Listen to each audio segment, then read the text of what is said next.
Okay, strings going.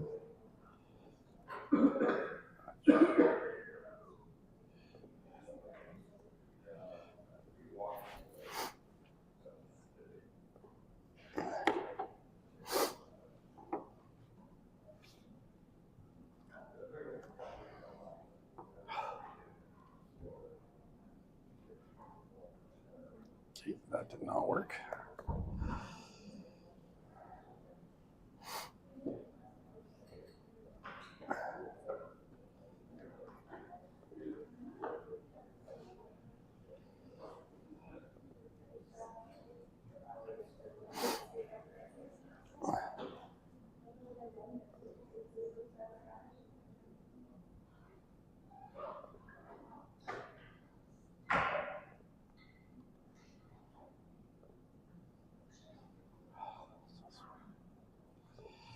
Okay, there we go. Finally got everything there. Let's go. Okay, so I think I've got everything set up correctly here. Let me just double check one little thing.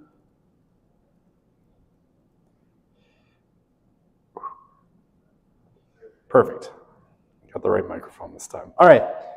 Okay, so we come now at long last to the end of the course, right? We're going to talk a little bit more about education. Should be able to get through everything pretty quickly today, and then we will be done. Tuesday next week, definitely be here. I will be here. You don't have to be. You can do whatever you want. We're doing Q&A, right? And I will live stream it. We'll do Q&A. If you have any questions you want to ask about anything, absolutely go ahead. And then we'll do a little bit of kind of exam prep, right? We'll look at some sample multiple choice questions and all of that stuff. And I will be putting up, once I have a second to catch my breath, I will answer your very flattering questions in a moment. What was I saying? Yeah, once I have a second to catch my breath, I will put up a final exam review, and then I will put up the final exam practice questions if they are not already there. That's on my list of things to do. I've just been swamped, and everybody, it's that time of year where everybody's wanting to see their exams and get a final sense of where they are going into the final. So I've been swamped with kind of student meetings the last 2 weeks. But Friday afternoon, I have my whole afternoon blocked off to do other things. Okay, so, you're very kind. I am glad this was your favorite class, and you're very kind saying your favorite prof this year. Felt bad about missing fur. For real, okay. Thank you. Only class who felt bad about missing for real. Okay, thank you. That's very kind.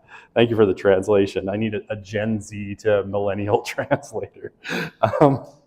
Increasingly so. Is the final cumulative? No. So the final is not cumulative. It'll cover, I sent out an announcement yesterday, but it'll cover the last 4 units, like families, race, ethnicity, religion, and education. That's okay. I am bald. It's not, I don't take that as an insult. It's just a fact of life. If you think I hadn't noticed, you would be wrong. I'm not. I mean, look, if there was a genetic technology that could reverse it, would I go there? Yes. But, we learn to live with things. Okay, is the final cumulative? No. Last 4 units. Well, thank you. I do appreciate the compliments. They're very kind. What other classes am I teaching next semester? So if you're talking about spring, I'm teaching, I have one in sociology, which is Sociology of Youth 377. I have SOC 100, but you probably want to take that again, I'm assuming. And then I have one through St. Joseph's College, CHRCC 203, which is Sociology of Christianity.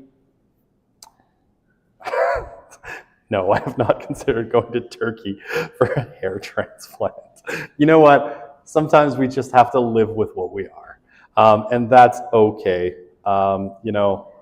You can fake it, but then you're going to end up looking like Joe Biden with the hair plugs, and it's not a good look. So I'm good.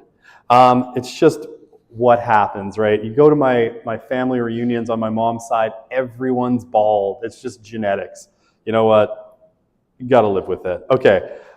In the fall, I'm teaching Intro to Methods. I am teaching Sociology of Youth and Religion, CHRTC 309. I am teaching Sociology of Youth, SOC 377.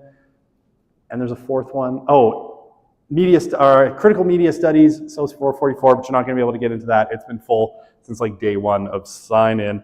In the winter, I have SOC of Religion, 376, SOC of Youth again, and my very quirky, fun class, Catholicism and Pop Culture, CHRTC 241. It is a wild, fun time. It's like the craziest thing I've ever done, but it's super fun. And I think I'm teaching Intro to Methods again.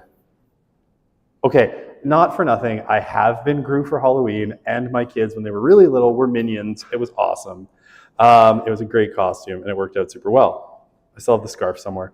Okay, so I think I've answered that. I'll put up a slide maybe on Tuesday with just the list of classes, but you can always go to the university directory, and all the stuff I teach is up there as well, and just search for my name. Okay, and I appreciate that you like the class so much that you want to take more. Okay, where are we at?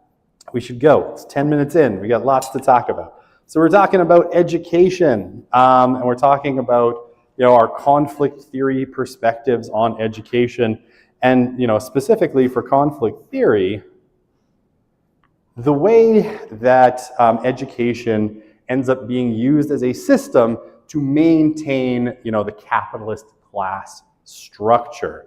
Okay, and I mean kind of dominant class structures in general, right? And sometimes here we talk about race, bless you.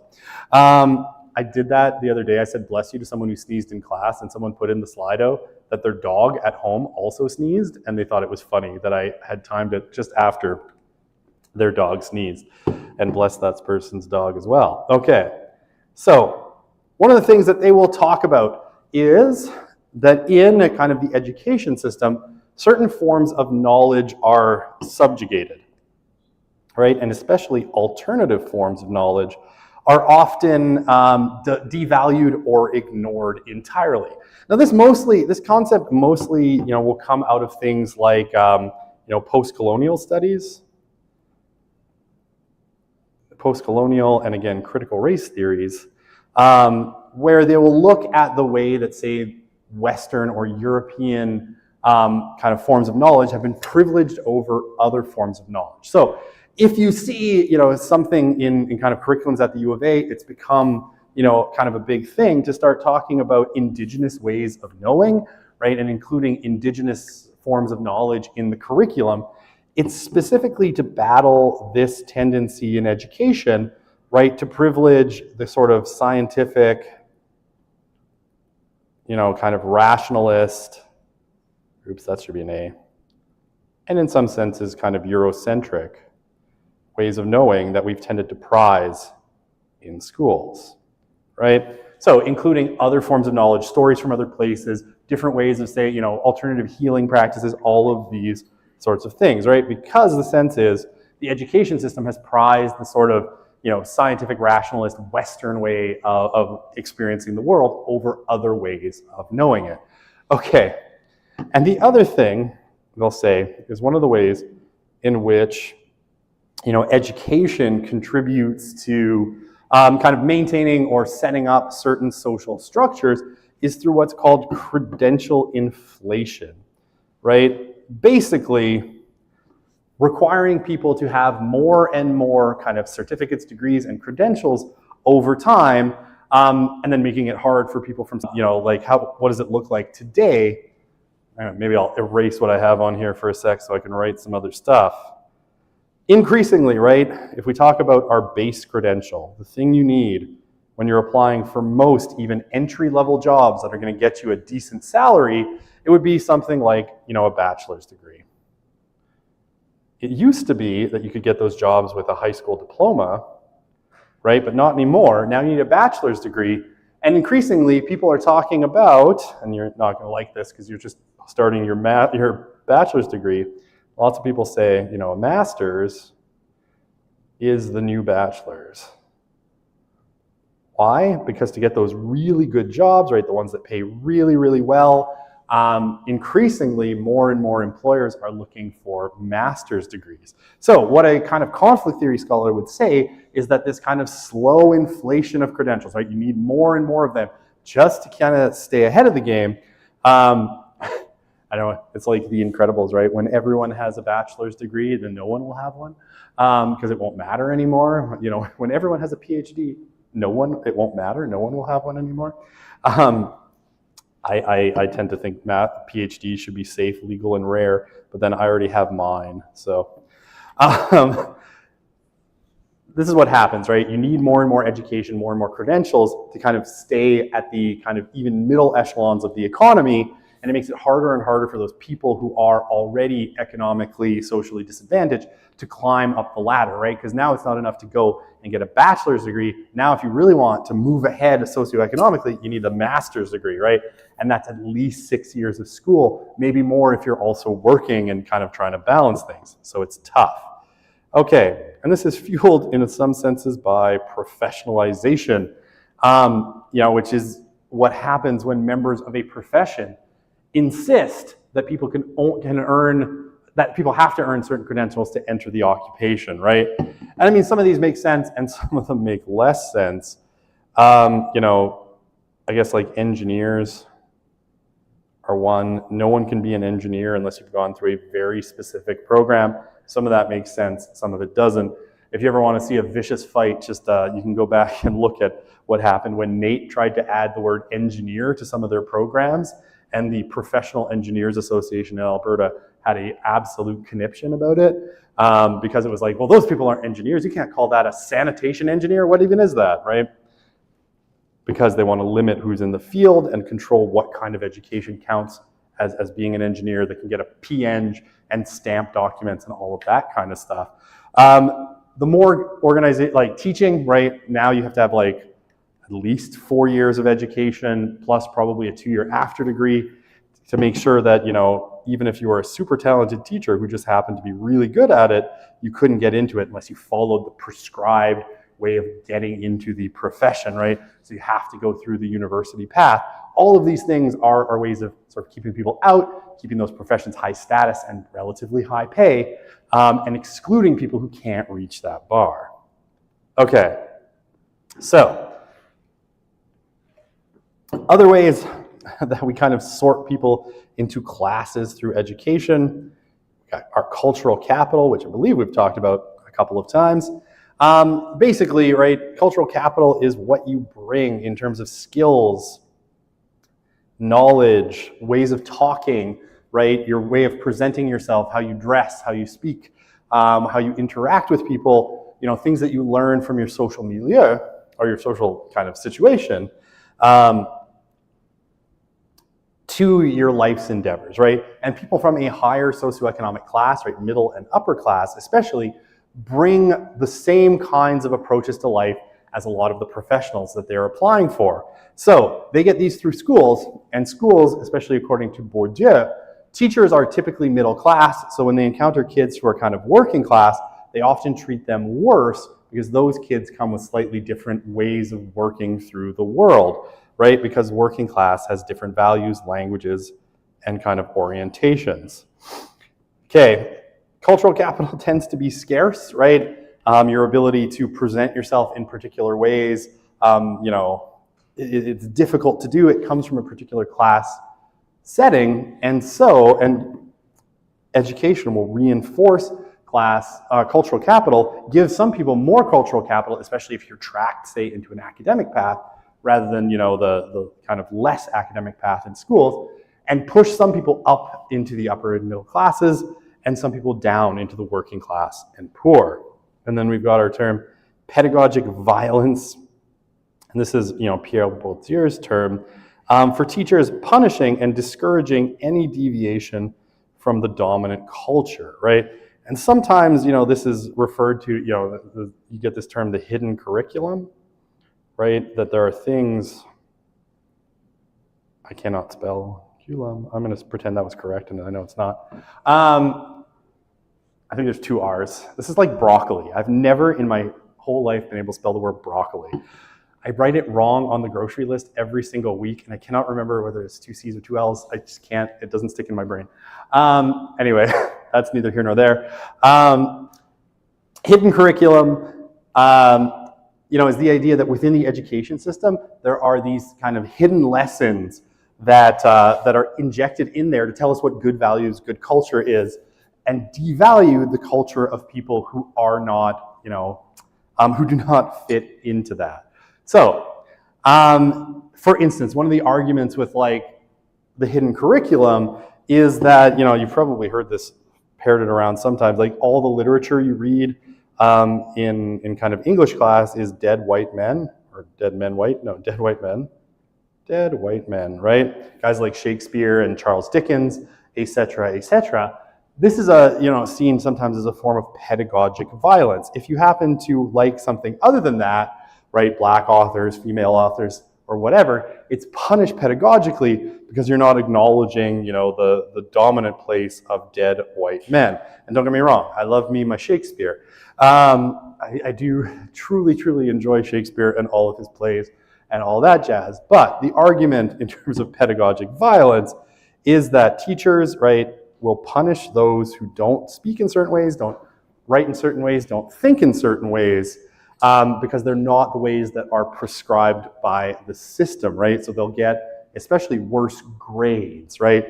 And there's been lots of arguments, again, from like critical race theory, critical race theorists, that things like the idea of, that there's a correct way of speaking, right? Speaking English, and that, teachers will correct people who use, say, typically more ethnic or racialized slangs, that they'll punish these and view them as incorrect usages of English, that this is a form of pedagogic violence, right? Saying you have to fit the mold of, and usually in critical race theory, it's white, middle class norms around language in order to do well in the system.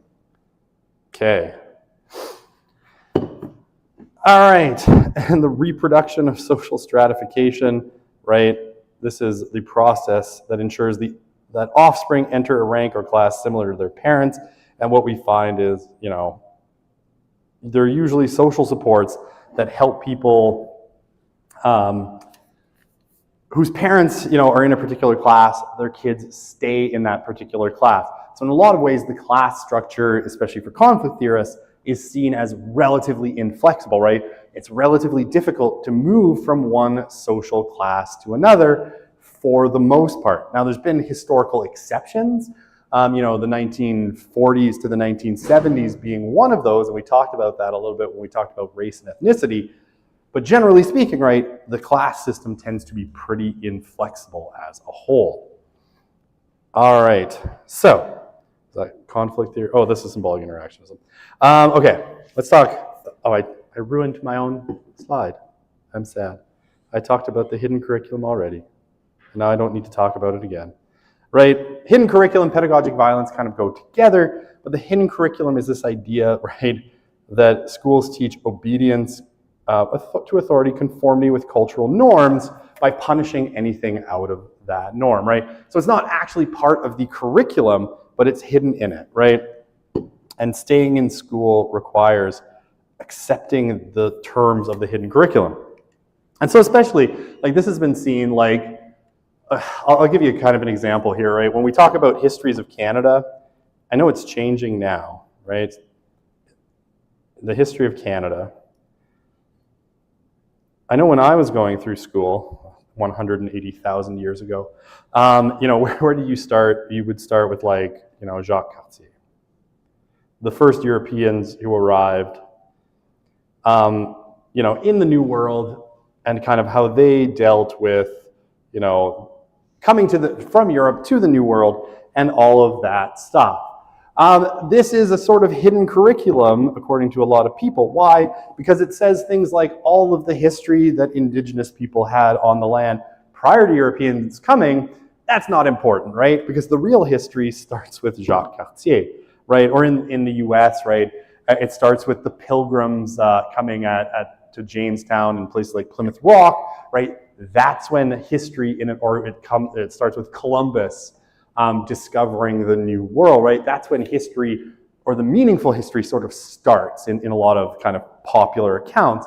And that is a form of the hidden curriculum saying, Europeans are, and European culture are better, right? Because all this other stuff that would have happened before Europeans got here, who cares about that, right? That's the hidden curriculum, right? In a nutshell, it's like certain things matter, certain things don't. So it was like when, for Indigenous students who would go into school systems and see, that their cultures were being discounted as not particularly important because history barely mentioned them, they automatically find themselves at odds with the school system. And either they have to accept that, yeah, their cultures are not valued in this system and just sort of adopt a European perspective, or they're kind of constantly at odds with the system and will end up, having a lot of trouble academically.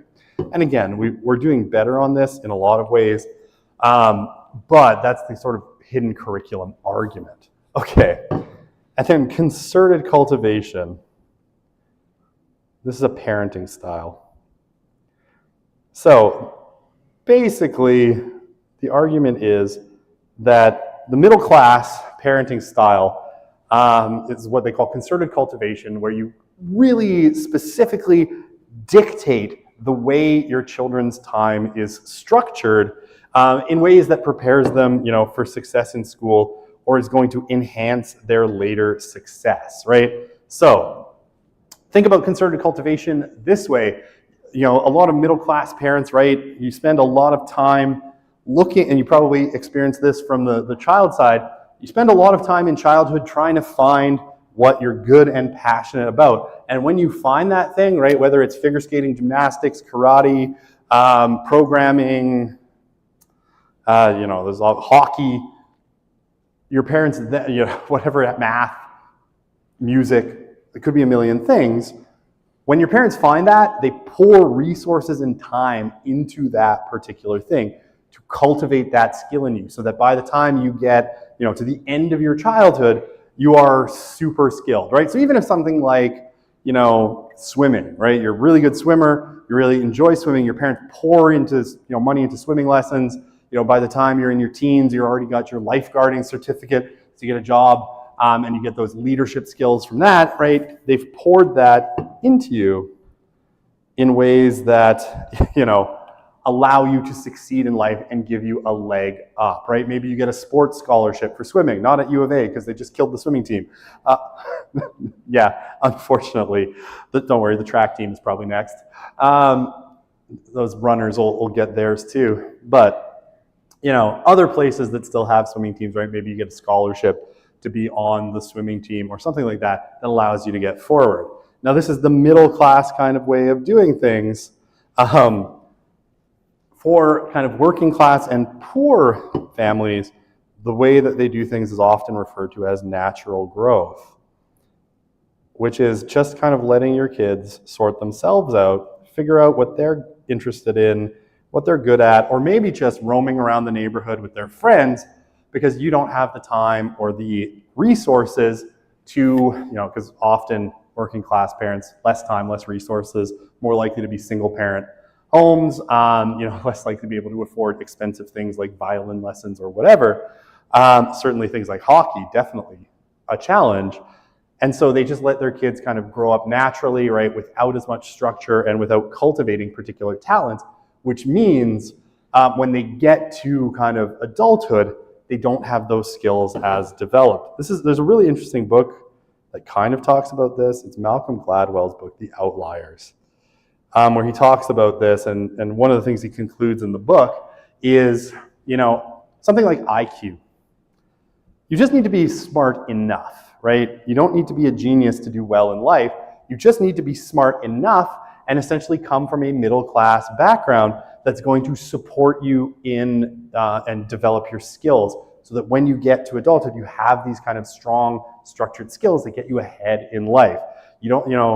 Average IQ people from the middle class tend to do better than people who are gifted, who are from the working class and the poor, for those same reasons, right? Concerted cultivation versus natural growth. Okay, AI could never replace me. I'm hoping We'll see. Okay, this is actually a funny comment in the sense that I've actually heard people bat this around, that we're getting so many PhDs in the world that we need some level of education beyond the PhD. I had some, unkind and profane words for that particular thought. I'm like, look, I got my PhD. I'm not doing any more school. You can bleep, bleep, bleep, bleep, bleep, bleep, bleep, bleep, bleep, bleep. But I'm sure that's going to come at some point, right? Especially if it's like, okay, now everybody's going to get a master's degree, and then everybody's going to get a PhD, and yeah, sometimes we'll have like the super doctorate or something. Hopefully they come up with a better name for it. I don't know. We'll call it an Elon Musk or something. I don't know. I don't like Elon that much. I don't know why I said that. Okay. Are all the other sociology classes I teach the same structure? There's a thrown in there. Yes, once you get into the 300 level classes, we're talking about written, right? So short answers. They're actually only 5 questions, but they're 5 short answer questions. And yeah, they're all written on Canvas. But they're not, I eschew multiple choice beyond the 200 level. So there we go.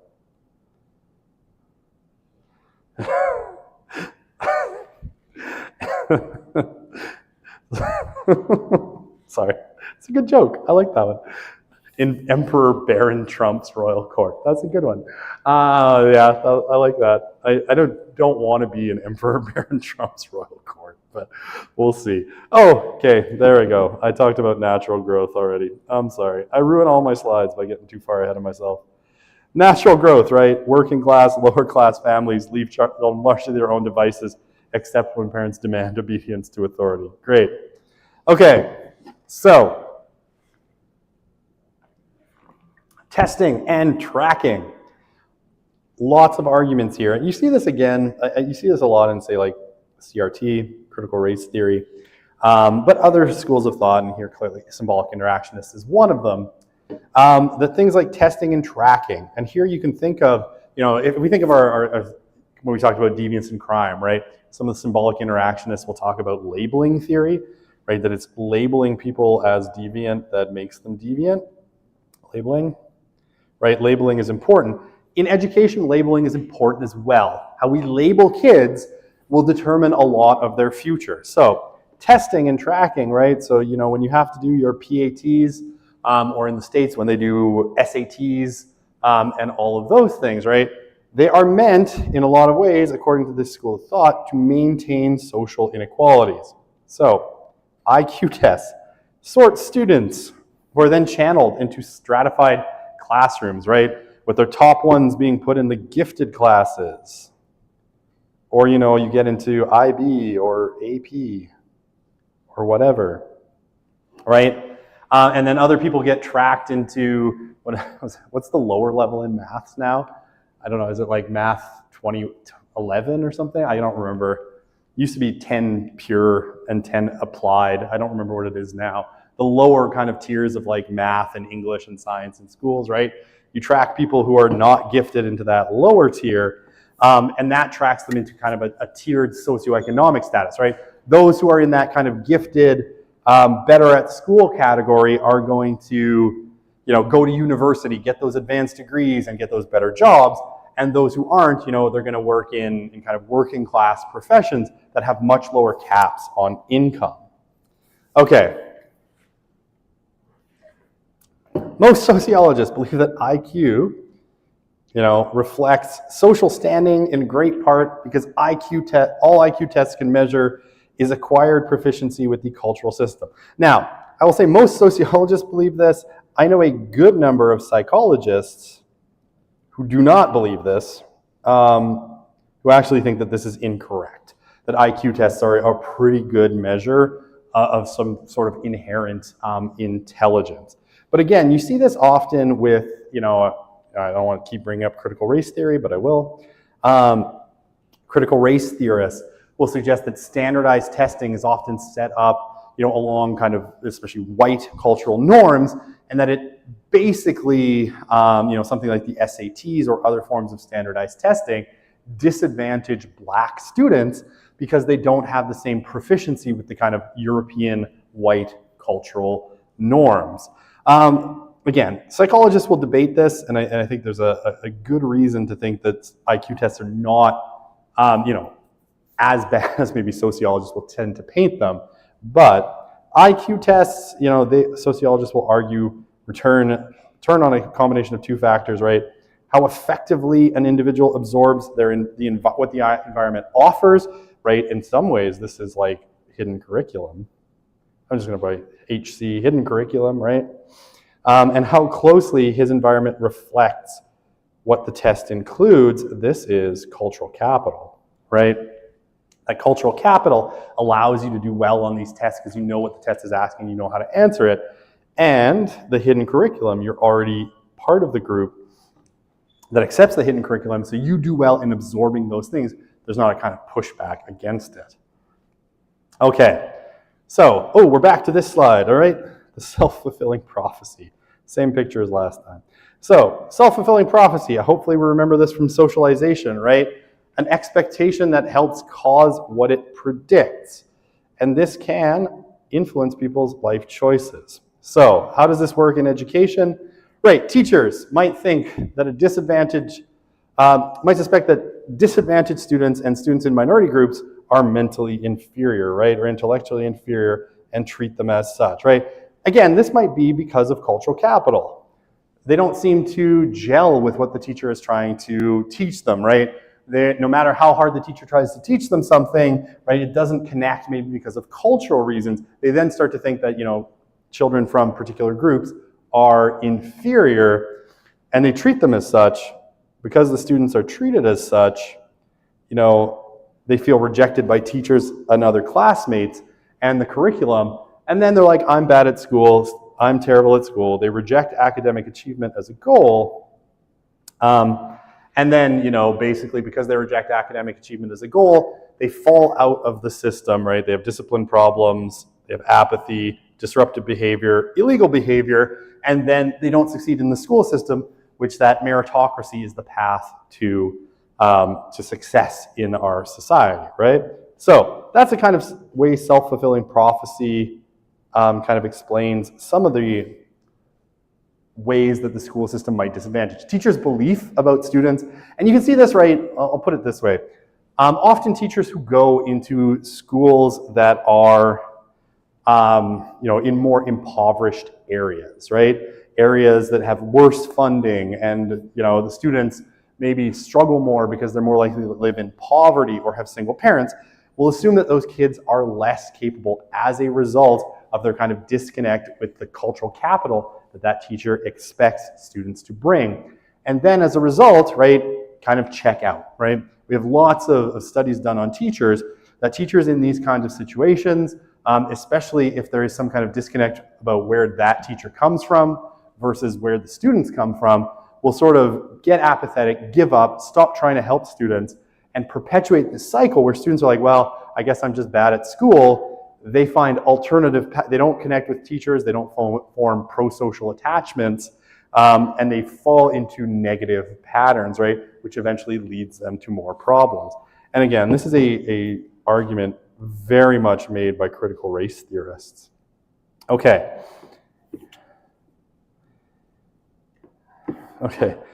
What would you say is the difference file compared to previous midterms? Okay, I will answer this question very quickly.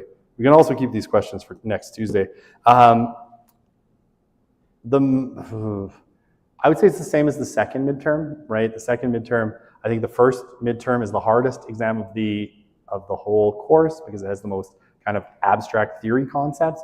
As we move forward, it's more grounded, so I'd say it's about the same as the second midterm. How are we meant to measure IQ? How can we get tests that doesn't disadvantage people of color? I am going to say I am not obviously a test designer, so I don't know the answer to this question. But I would say, one of the things that people have suggested is that you need a form of so critical race theorists have advocated just getting rid of standardized testing altogether, right? That standardized testing is the problem, and we should just do away with it entirely. I don't know that that's the answer, because there's equally There's an equal kind of side to the equation that says sometimes standardized testing actually shows students who are struggling in all sorts of academic ways that they're actually quite bright, right? And that they are often gifted, and maybe we're just not meeting their needs and we need to do a better job that way. So I don't know what the answer to the question is, but I think the suggestion that we get rid of standardized testing has been one that's been tried and kind of found wanting. All right, if you don't know that there's an election this month, don't worry about it. You're probably not informed enough to vote. Don't vote. I'm kidding. You get informed, vote, but yes, there's a federal election,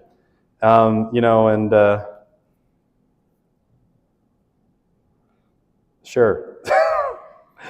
He went to my high school. We went to the same high school, a little bit more than 10 years apart. Well,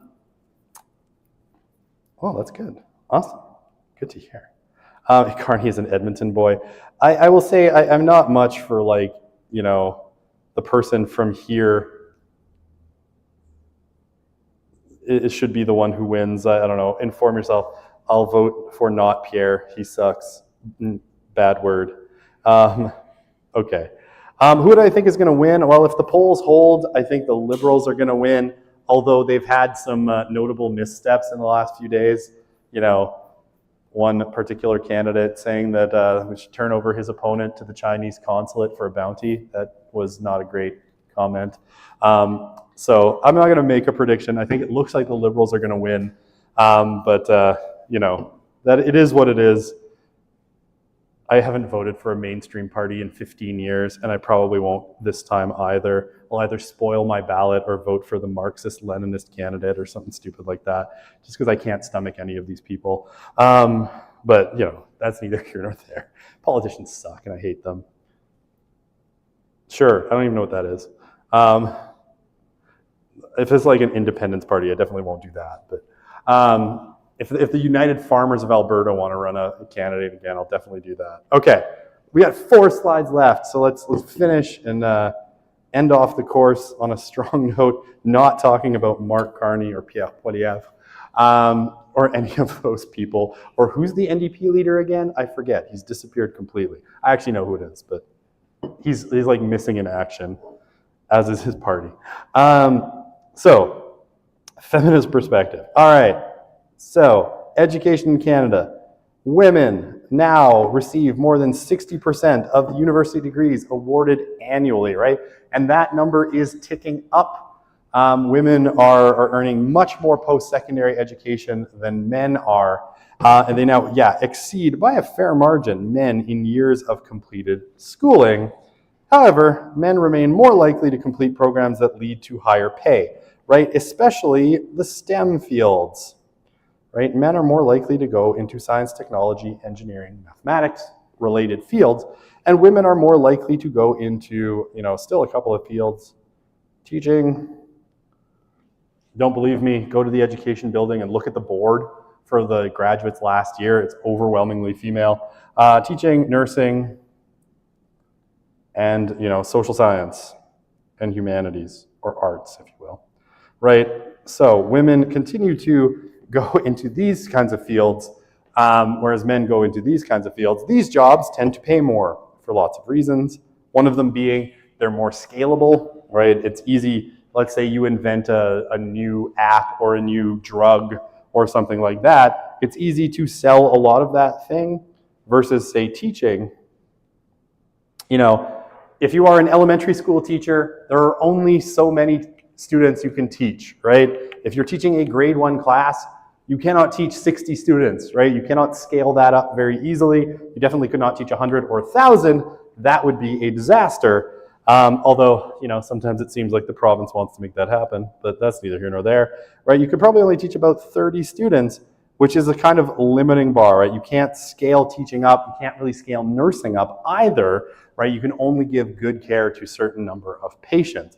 So men are still going into those fields that tend to lead to higher pay. So even though women are outperforming men academically in a lot of cases, the education they choose tends to be in fields that lead to lower pay. Again, that is changing a little bit. It's something like by 2030, A majority of doctors in Canada will be women. And I think lawyers are about 50-50 at this point. So it is kind of changing overall, right? All right.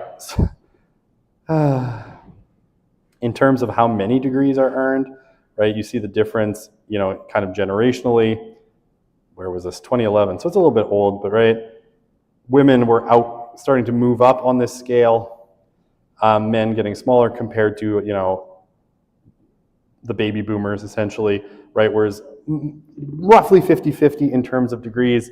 Medical degrees, right? Women are the majority now, but it used to be a vast minority in past generations. Master's degrees, same thing, and earned doctorates.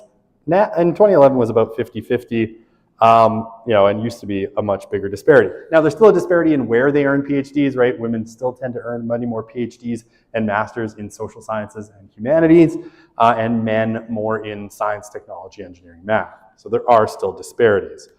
Okay, our number of STEM graduates, right? And you see women dominate the kind of social sciences.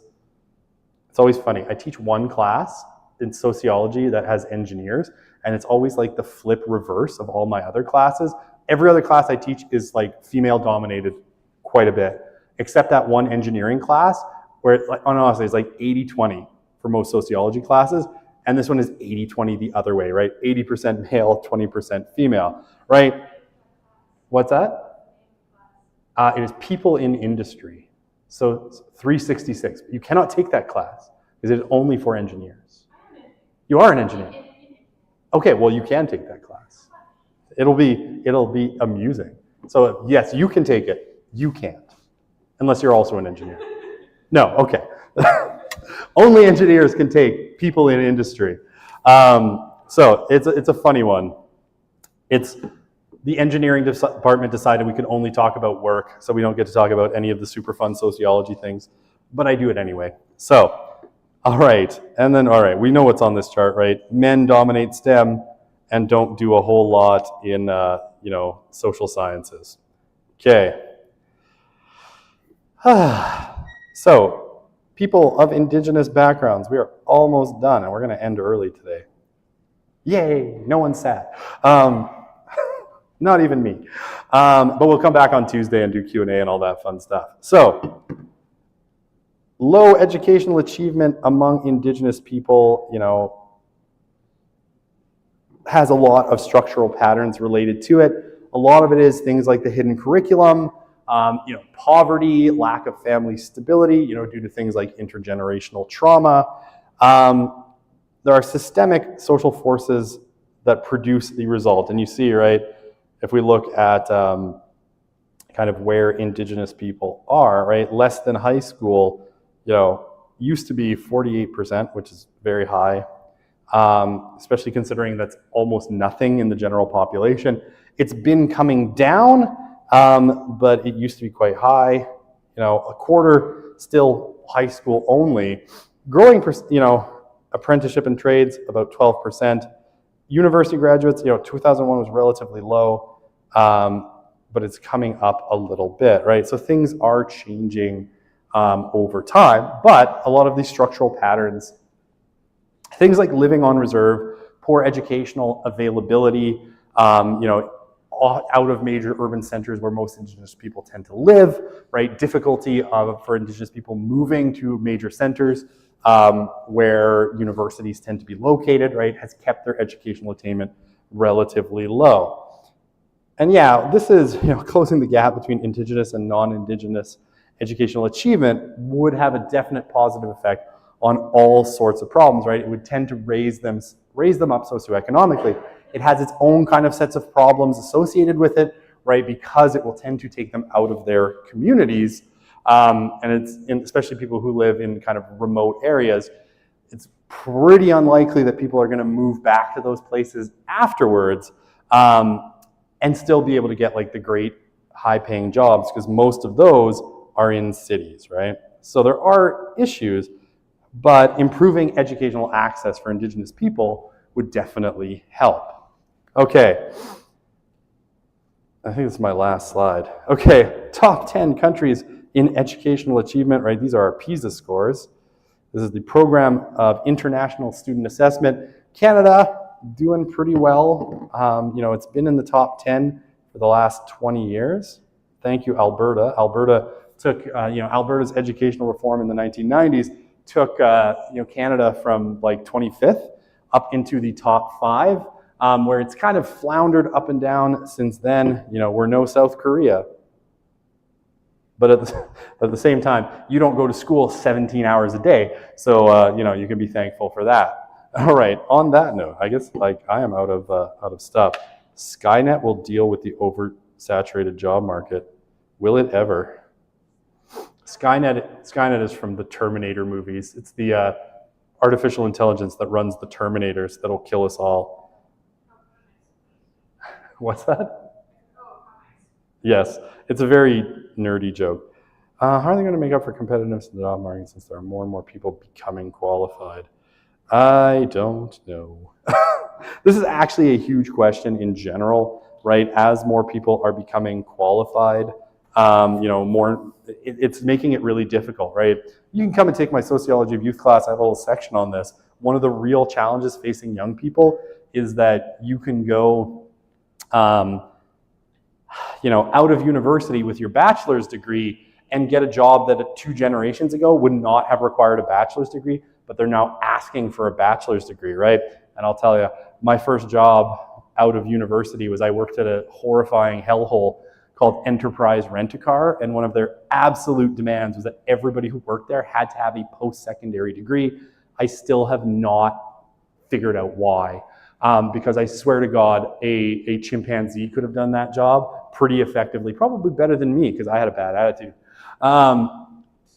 But it's becoming a problem, right? As you get more and more educated, more and more, they call this, educational inflation. You need more education to get those great jobs, and we're just giving out a lot of degrees that don't necessarily translate into great jobs at the end of the day. Do I want you to know Canada's rank for the exam? No, I will not ask you that. All right, I am done, so why don't we call her quits? Chimps are awesome. Just appreciate it. I do love chimps. They're wonderful, and they could have worked at Enterprise Rent-A-Car with a better attitude than me. How would I solve the Catholic Orthodox schism? That is a question not for me. I wouldn't. That's not in my wheelhouse. I'm just a dumb sociologist at the end of the day. All right, have a good one.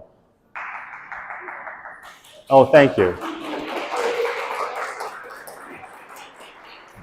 Yes, class will be in person on Tuesday. Come, ask questions. I'll have a Kahoot. I'll try to bring some prizes if I can get myself together so our top winners get a candy bar or something, but we'll definitely have something else. I wish I could afford pizza for all of you, but I'm only a poor professor at the end of the day.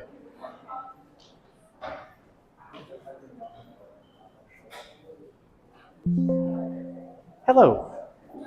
I'm just going to turn my mic off. I'm just going to turn my microphone off. I was thinking about switching my minor into sociology. All right. Art, because I don't know, I like this class. It's way better than my art classes. I can never get into them. Do I have to reapply for my major as well? Can I just go to Bear Tracks and apply for it over the summer? Is there a specific process I have to do? So I don't know, because I'm just a poor dumb professor, and all of the things inside